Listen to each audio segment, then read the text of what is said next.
পশ্চিমবঙ্গ জুড়ে তৃণমূল সরকারের সীমাহীন চুরি, দুর্নীতি, খুন, ধর্ষণ, নারী নির্যাতন এমন অভিযোগ তুলে প্রতিবাদ বিজেপির এবং এসআইআর নিয়ে মিথ্যাচারের প্রতিবাদে বিজেপি জলপাইগুড়ি সাংগঠনিক জেলার ডাকে কোচবিহার চ্যাংড়াবান্ধাতে হাজার হাজার বিজেপি কর্মী সমর্থকদের সঙ্গে সুবিশাল পরিবর্তন সংকল্প যাত্রা ও সভায় অংশগ্রহণ করে তৃণমূল সরকারের উৎখাতের ডাক দিয়ে উত্তরবঙ্গ থেকে গেরুয়া ঝড় তুললেন বিরোধী দলনেতা শুভেন্দু অধিকারী।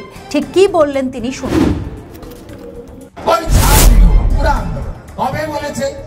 জুলাই ওর ভাইপো আরো এক কাঠি বাড়া বলছে পশ্চিমবঙ্গে এটা বিহার নয়, এসআইআর করতে দেব না। এখন কি বলছে? ধরম বাপ রক্ষা করো। এখন বলছে ধরম বাপ রক্ষা করো। 10 জন এমপিকে পাঠিয়েছিল জ্ঞানেশ কুমারের পা ধরতে, ওরা বেরিয়ে যাওয়ার পরে ইলেকশন কমিশন সুব্রত গুপ্তর নেতৃত্বে স্পেশাল অবজারভার পাঠিয়ে দিয়েছে। একদম টাইম দিয়ে দিবে।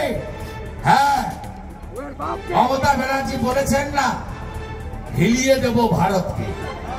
আরে নন্দীগ্রামেই আমি হিলিয়ে দিয়েছিলাম। আর এই যে জনগণ দেখছেন, এই জনগণ এপ্রিল মাসে আপনাকে এমন হেলা হেলাবে, এমন হেলা হেলাবে, যা পিসি তুই চলে যা, যা পিসি তুই চলে যা, যা পিসি তুই চলে যা, যা পিসি তুই চলে যা, এমন হেলাবে আপনাকে বর্ডার পার করিয়ে দেবে। কাছেই রংপুর, এদিকে পঞ্চালন হাজিয়ে দিবে। 27 বছর পরে দিল্লি বলছে মোদি। আমাদের ভিডিও ভালো লাগলে লাইক ও শেয়ার করুন, কমেন্ট সেকশনে আপনাদের মতামত জানান। আরও ভিডিও পেতে আমাদের চ্যানেলটিকে সাবস্ক্রাইব করুন এবং প্রতি মুহূর্তে খবরের আপডেট পেতে প্রেস করুন বেল আইকন।